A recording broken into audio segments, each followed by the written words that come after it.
afternoon. Here with Rob Kerr to have a conversation with regards to what's happening here today in Calgary for hockey.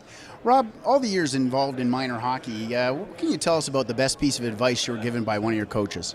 Well, the best piece of advice I've ever been given is about enjoying the journey. I mean, when we get to be my age, I don't remember shifts. Might remember a fragment of a goal or a big save, but what I remember is hanging out. I remember being in the dressing room and, going out for a dinner afterwards or whatever. The guys that I played with, that's what I remember. And I think we get caught up in that all the time is, we got to do this, we got to do that. Part of it is you got to enjoy it and understand that, and it's hard for me at an age of 12 or 11, whatever, realize that, what I'm learning here, what I'm doing here is going to have a profound impact on me the rest of my life. But it has. Here I am at 45, and I can tell you that, things that I did as a peewee player, things that I did as a bantam player have had effects on my off ice. And I think that was probably the best advice I ever got was enjoy the moments, enjoy the journey. That, the technical stuff will take care of itself, but this is supposed to be fun, and it always has been.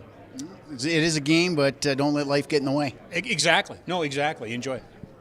Can you tell us a little bit about some of the important skills that players learn coming through the game? Well, I think the biggest is leadership and teamwork. And again, because they translate off the ice, I think you have to learn how to be a team. I think, too often in life we get to positions that are black and white and things like that, and you can tell the people who have been part of a team.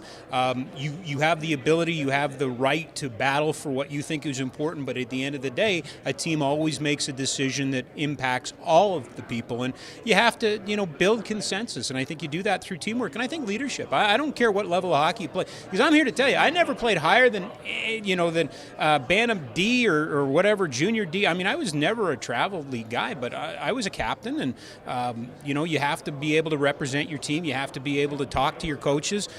These are the skills that I think are really important to me because, again, they transcend the sport. Skating, absolutely. If you're a goalie, you got to be able to skate. I truly believe that. If you're a defenseman, you got to learn about gap control. Absolutely. As a forward, yeah, puck retrieval, battling in front of the net, not overshooting. Yeah, those are great. Biggest ones are teamwork and leadership. Agree 100%. Skills are far different from life skills. Absolutely. And, what do we got at the end of the day? Well, yeah, I can stick handle a little better, but if I can deal with people a little better, if I can be open and honest with people, that goes beyond. And then I don't expect the kid to understand that. That's the job of the parent and the coach to understand that there is a bigger picture at work here. The whole goal is to give them a bigger picture. You're 100% correct there. Yeah, for sure. Tell us, Rob, what do you see as some of the biggest challenges facing minor hockey in these days? I think there's two. One, especially in Canada, we're now in a position we've never been at before. We have to recruit. We have to go out and say this is the best game in the world and these are the reasons you should play. And quite honestly, we got to be able to share the ball, so to speak. We are asking or demanding or pushing our kids into a singular sport way too early for whatever reasons. And I think it's incumbent, and again I come back to the parent, I think it's incumbent upon the parent not to be bullied by other parents into believing that paying extra money for this spring team or this piece of equipment is love. That isn't love. What love is nurturing a child and putting them in a position to be successful, letting them play baseball, letting them play tennis, letting them play football, try all of these sports. It may not be hockey, it may be something else, but there's just no long-term benefit that you can convince me of sticking an 8-year-old and saying you're going to play 12 months a year out of hockey. It just doesn't work. And here's the other one. Here's a secret for you, folks. You're going to love this. They never, ever get missed. If they're good enough, if it's meant to be, they will be found. So if they don't play spring hockey, if they go play baseball, become a more well-rounded athlete, and man, when September rolls around, have the biggest grin on their face because it's hockey time again, they haven't lost anything. They will be found. Hockey always finds the good ones. You'll never lose them by letting them do other things. What do you think the best part of the game is in Canada? The symbolism of it, the fact that it reflects who and what we are, even from bygone eras. I mean, I'm the first person to understand that there's no role for fighting in minor hockey, and really it's drifting out of professional hockey. But if you indulge me on one non-politically correct thought, there's something to me that's always been romantic of you and I disagreeing, settling it like men, and then leaving it on the ice. Now that's extreme, and that's not for but there are elements of that, and I think it reflects, really what the best qualities of our country are. that, hockey players are universal. I can get moved or move somewhere, and a hockey team will allow me in and let me be part of their collective.